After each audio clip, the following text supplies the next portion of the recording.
Hello students, welcome to our channel Universe of Science. This is chapter number 4, Carbon and its compounds of class 10th NCERT. Today we will start with the topic bonding in carbon, the covalent bond. तो सबसे पहले आपको ये पता होना चाहिए कि covalent bond क्या होते हैं.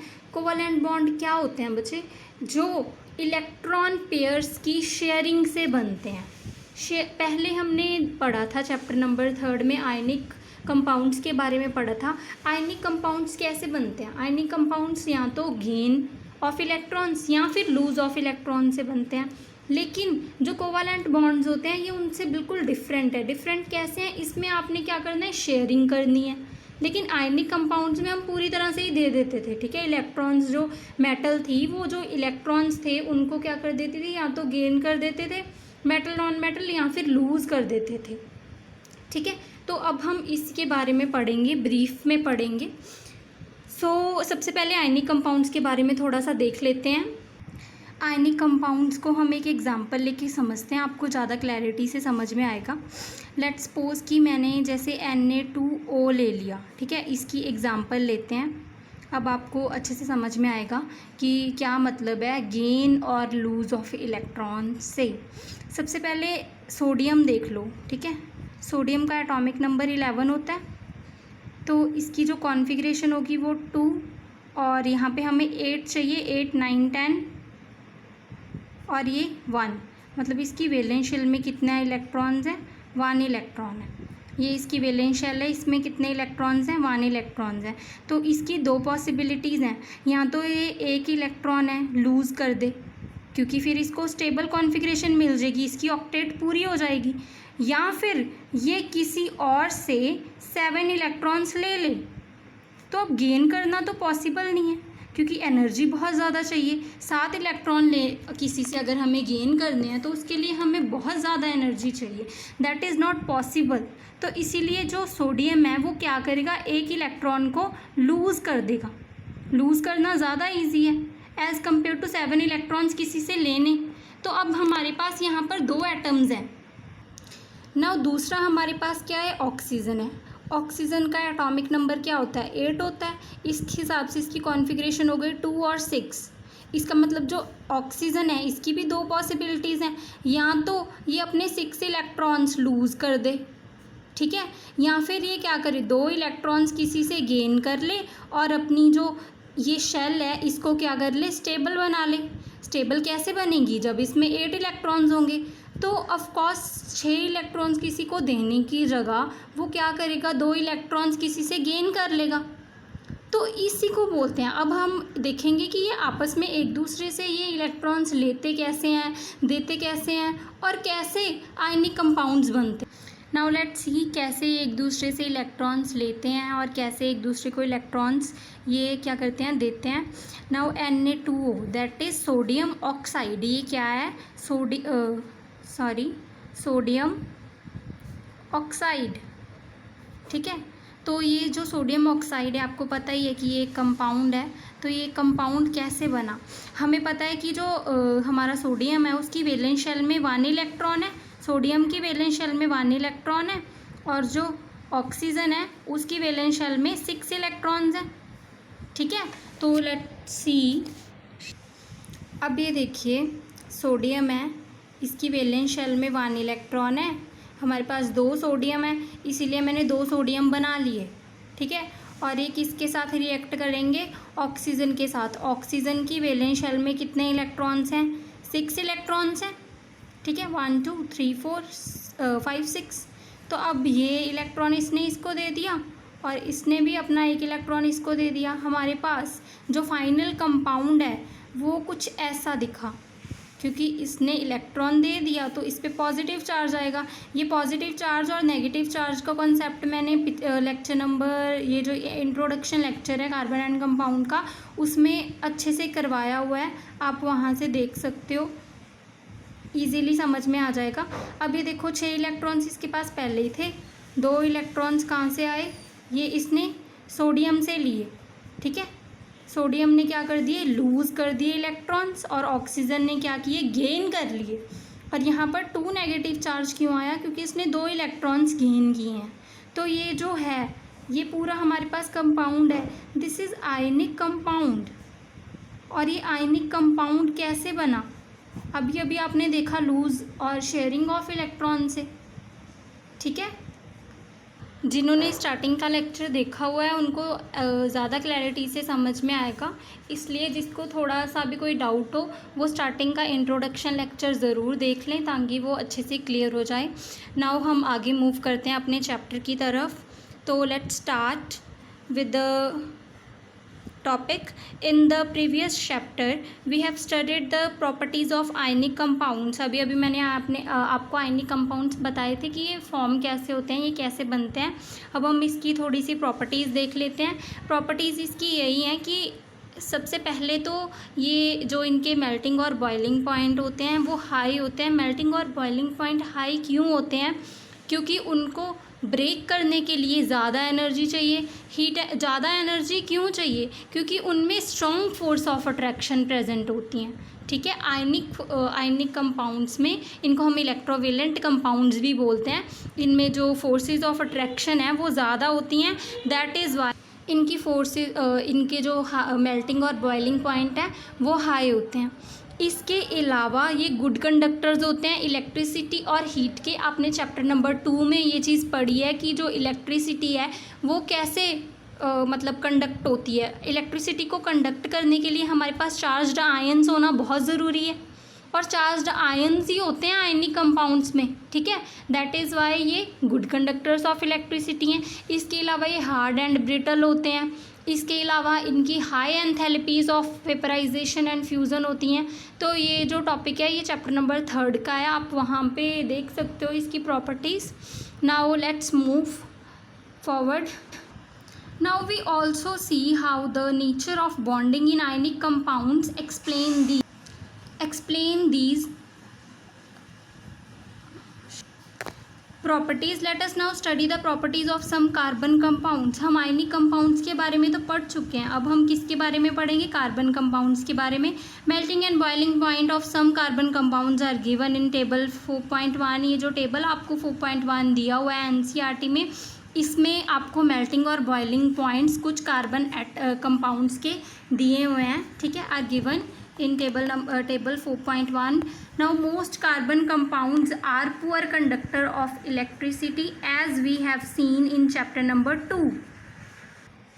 चैप्टर नंबर 2 में हम ये चीज़ पढ़ चुके हैं कि जो कार्बन कंपाउंड्स होते हैं, कुछ कार्बन कंपाउंड्स ज़्यादातर ऐसे होते हैं जो पुअर कंडक्टर्स होते हैं इलेक्ट्रिसिटी के।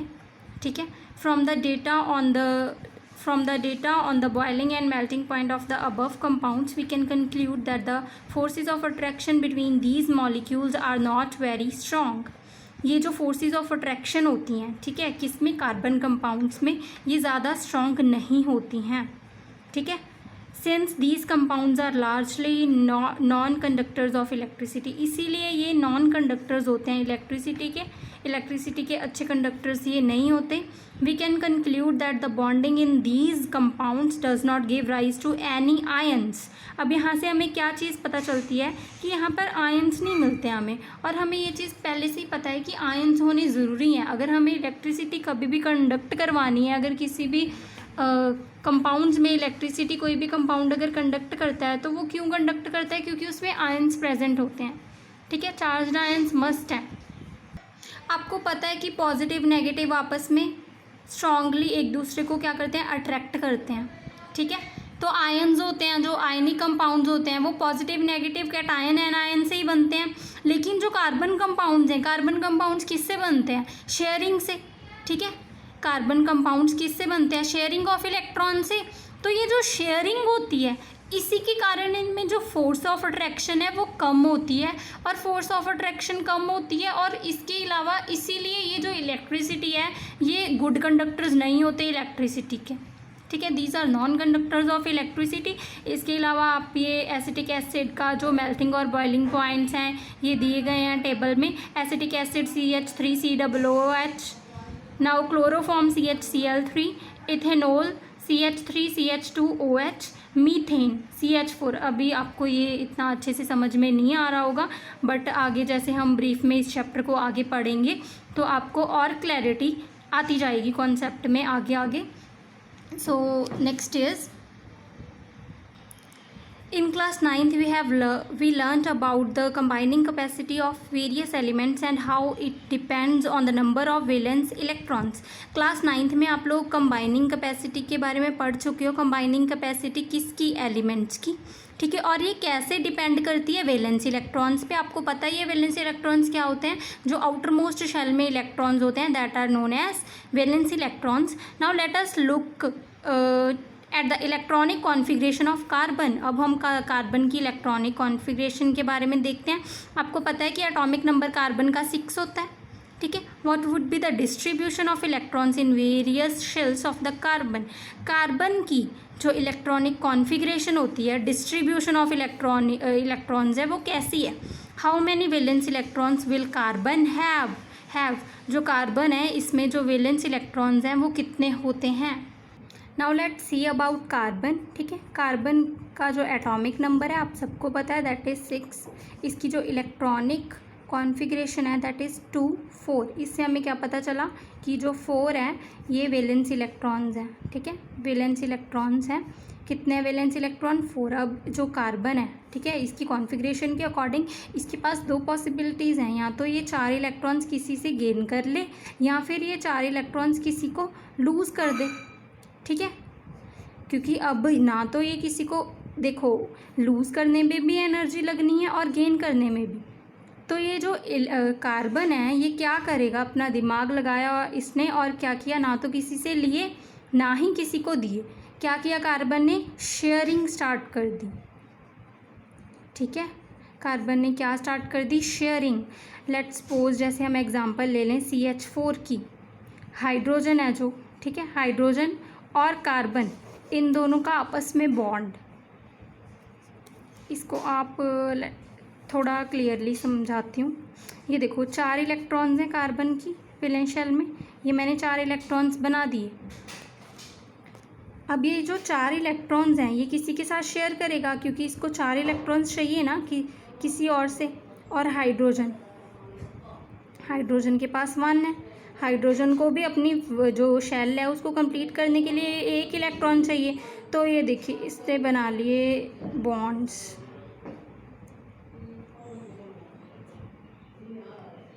ठीक है, आई थिंक ये हो गया होगा क्लियर. कार्बन के हो गए पूरे 1 2 3 4 5 6 एंड 7 8. इसका स्ट्रक्चर दोबारा बना लेते हैं, अच्छा नहीं बना है. लेट्स सी, ये हो गया अपना carbon. These are valence 4 electrons. उसके बाद ये हाइड्रोजन, हाइड्रोजन का 1 इलेक्ट्रॉन, हाइड्रोजन का 1 इलेक्ट्रॉन, हाइड्रोजन का 1 इलेक्ट्रॉन, और ये हाइड्रोजन का 1 इलेक्ट्रॉन. अब ये हो गया अपना कार्बन के 4 इलेक्ट्रॉन्स पूरे. इसने 1 इलेक्ट्रॉन इन्होंने आपस में शेयर किया. ये हाइड्रोजन के कंप्लीट हो गए. ठीक है बच्चे, आई थिंक समझ आ गया होगा. 1 2 3 4 5 6 7 8 कार्बन के कंप्लीट. 1 2 हाइड्रोजन के कंप्लीट, क्योंकि हाइड्रोजन की तो एक ही शेल है और उसी शेल में इसको कितने चाहिए? 2 इलेक्ट्रॉन्स चाहिए. इस तरह से जो कार्बन है ये बाय शेयरिंग बॉन्ड्स बनाता है. ठीक है, now let's move forward. Now we know that the reactivity of elements is explained as their tendency to attain a completely filled outer shell. हमें ये चीज़ पता है कि जो रिएक्टिविटी होती है एलिमेंट्स की, ठीक है, ये कैसे पता चलती है? ये attain a completely filled outer shell, जिसने सभी एलिमेंट्स को नोबल गैस कॉन्फ़िगरेशन चाहिए होती है. नोबल गैस कॉन्फ़िगरेशन क्या होती है? उनकी स्टेबल इलेक्ट्रॉनिक कॉन्फ़िगरेशन चाहिए होती है. इट मीन्स लास्ट शेल में ये ऑर्डर होना चाहिए 2 8 8 16 एंड सो ऑन, और भी ये काफ़ी आगे होता है. ठीक है, ये हमें स्टेबल इलेक्ट्रॉनिक कॉन्फ़िगरेशन होती है. जिसकी ये स्टेबल इलेक्ट्रॉनिक कॉन्फ़िगरेशन होती है किसी जो भी एलिमेंट की, वो स्टेबल होता है पूरी तरह से. ठीक है, इसीलिए जितने भी एलिमेंट्स होते हैं वो अटेन करना चाहते हैं. क्या अटेन करना चाहते हैं? Stable electronic configuration. इसी के चलते, इसी के कारण ये पूरा सर्कल चलता है अभी. चाहे वो कोई किसी से ले रहा है, चाहे किसी को इलेक्ट्रॉन दे रहा है, चाहे शेयरिंग कर रहा है, ये सब क्यों कर रहे हैं वो? ताकि वो स्टेबल हो जाए.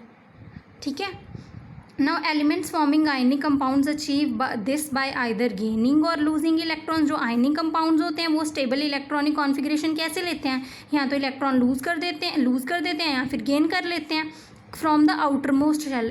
इतनी बात दिमाग में रखना कि ये जो चक्कर चलना है सारा का सारा इलेक्ट्रॉन्स देने का, लेने का, शेयरिंग का, ये सारे वैलेंस इलेक्ट्रॉन पे ही चलेंगे.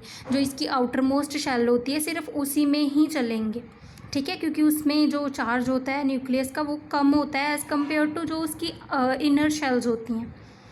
इन the case of carbon it has 4 electrons in the outermost shell. अभी मैंने आपको करवाया था कि इसकी आउटर मोस्ट शेल में 4 इलेक्ट्रॉन्स होते हैं. अब यहाँ तो ये 4 गेन कर दे, जहाँ किसी से यहाँ लूज़ कर दे, यहाँ किसी से ले ले, क्या करने के लिए, अपनी जो कॉन्फ़िगरेशन है उसको स्टेबल करने के लिए. If it were to gain or lose electron, let's suppose कि अगर जो कार्बन है वो क्या करता है, अगर वो 4 इलेक्ट्रॉन लूज़ करता है यहाँ, फिर वो 4 इलेक्ट्रॉन गेन करता है, तो क्या होगा. Now it would gain 4 electrons from forming CH4 negative anion. ठीक है, तो अगर ये गेन कर लेगा किसी से 4 इलेक्ट्रॉन तो ये एनायन बन जाएगा जिसके ऊपर कितना चार्ज होगा, C4 negative. But it would be difficult for the nucleus with 6 protons to hold on to 10 electrons. ठीक है, that is for 4 extra electrons.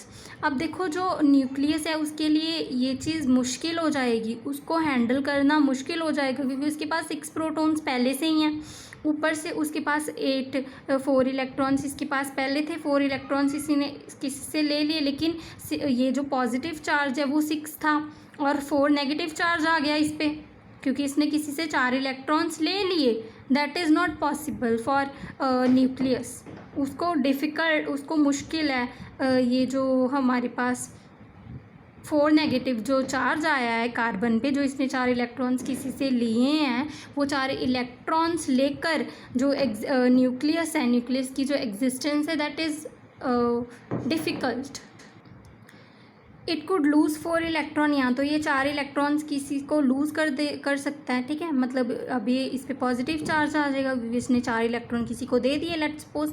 But it would require a large amount of energy to remove 4 electron. लेकिन 4 electron किसी को देने के लिए, loose करने के लिए बहुत सी एनर्जी चाहिए.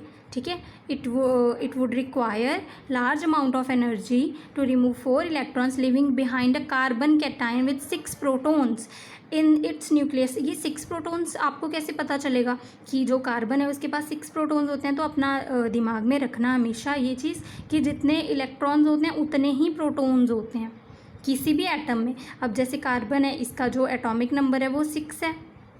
ठीक है, तो इसकी कॉन्फ़िगरेशन 2 और 4 है, मतलब 6 इलेक्ट्रॉन्स प्रेजेंट है इसमें, तो प्रोटॉन्स भी इसमें 6 ही होंगे. ठीक है, लेट्स सपोज जैसे सोडियम है, सोडियम में इसका जो इलेक्ट्रॉनिक कन्फिग्रेशन दैट इज़ 11, इसमें 11 इलेक्ट्रॉन्स है, 11 ही प्रोटॉन्स होंगे. Now thank you so much for watching. I hope कि आपको ये चीज़ समझ में आ गया होगा आज का लेक्चर. तो अगले लेक्चर में मिलते हैं. Thank you so much for watching. अगर आपको कोई भी डाउट है तो आप कमेंट बॉक्स में लिख सकते हो. I will answer as early as possible. Thank you so much.